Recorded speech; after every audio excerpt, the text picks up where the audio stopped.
বাংলাদেশের বৈদেশিক মুদ্রার অন্যতম প্রধান খাত প্রবাসী আয় বা রেমিটেন্স। বর্তমানে বিভিন্ন দেশে কর্মরত 1,50,00,000-এর বেশি বাংলাদেশি। এছাড়া প্রতিদিন বিদেশে পাড়ি জমাচ্ছেন অনেকে, কিন্তু এর আগে থেকেই দেশেই তাদের পোহাতে হয় চরম ভোগান্তি। পদে পদে গুনতে হয় অতিরিক্ত অর্থ, এজন্য অনেকে বিক্রি করতে হয় পরিবারের শেষ সম্বলটুকু। অনেকে আবার টাকা দিয়েও যেতে পারছেন না বিদেশে, আর এর পিছনে থাকে রিক্রুটিং এজেন্সির ভূমিকা। প্রবাসী মন্ত্রণালয়ের তথ্যে দেশে বর্তমানে নিবন্ধিত রিক্রুটিং এজেন্সি রয়েছে 2,836টি। এমন বাস্তবতায় বিদেশ যাত্রা সহজ ও নির্ভুল করতে এজেন্সির গ্রেডিং এর সিদ্ধান্ত নিয়েছে সরকার। প্রবাসী কল্যাণ প্রতিমন্ত্রী বলেন, সঠিকভাবে গ্রেডিং করলে 400-এর বেশি রিক্রুটিং এজেন্সি টিকবে না। বিশেষ করে তাদেরও অনেকের একটা সম্পৃক্ত থাকে রিক্রুটিং এজেন্সিগুলোরও, প্রত্যক্ষ কিংবা পরোক্ষভাবে এই সমস্ত অবৈধ পথে যাওয়ার ক্ষেত্রে।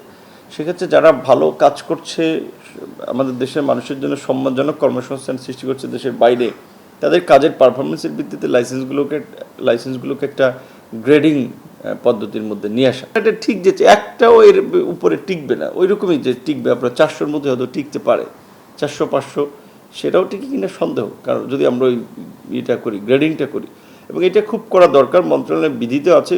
সরকারের এই উদ্যোগকে স্বাগত জানিয়েছে জনশক্তি বিশেষজ্ঞরা। তাদের মতে, আন্তর্জাতিক শ্রম বাজারে টিকে থাকতে গ্রেডিং এর কোনো বিকল্প নেই। অতীতে এমন উদ্যোগ নেওয়া হলেও তা কার্যকর করা যায়নি। অতীতে কোনো সরকারই বাস্তবায়ন করতে পারেনি। বর্তমানে যদি সরকার এটা বাস্তবায়ন করতে পারে তাদের নিজস্ব দায়িত্বে, তাহলে কিন্তু এটা একটা ভালো দিক আছে। অর্থাৎ যদি গ্রেডিং করে বলা যায় যে কারা সত্যিকার অর্থে সৎভাবে মানুষজনকে বিদেশে পাঠানোর ব্যাপারে সহায়তা করছে, এবং সেটার ব্যাপারে যদি তাদের কোনো রকম প্রণোদনা বা তাদেরকে উৎসাহিত করার একটা প্রক্রিয়া সরকার তৈরি করে, তাহলে রিক্রুটিং এজেন্সিদের দিক থেকে এই গ্রেডিংয়ের ব্যাপারে যে বিরোধিতা আছে সেটা কিন্তু কমে আসতে পারে। তবে গ্রেডিং নিয়ে আপত্তি বাইরের নেতাদের। তারা বলছেন, শ্রম বাজার উন্মুক্ত না করে গ্রেডিং করলে নেতিবাচক প্রভাব পড়বে। আমার লাইসেন্স যখন দিয়েছেন, আমাকে সব মার্কেটে আমাদের কাজ করার অ্যাক্সেস থাকতে হবে। আমাকে জর্ডানে আপনি কাজ করতে দিচ্ছেন না, সেখানে বই সেল করতেছে। আমাকে মরিশাসে কাজ করতে দিচ্ছেন না, সেখানে বই সেল করতেছে।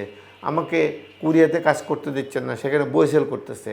তাহলে সরকারি এজেন্সির জন্য মনোপলি হইতে পারে না। তো ওপেন করে দেন, ওপেন করে তারপরে আপনি মার্কেটটা ওপেন থাকলে তখন আপনি একটা রিক্রুটিং এজেন্সিকে আপনি গ্রেডিং করতে পারেন। অনিয়ম সিন্ডিকেটের অভিযোগ তুলে 2024 সালে কর্মী নিয়োগ বন্ধ করে দেয় মালয়েশিয়া। কয়েকটি দেশের শ্রম বাজার চালু থাকলেও বিরাজ করছে অস্থিরতা। তৌফিক মাহমুদ মুন্না, দেশ টিভি, ঢাকা।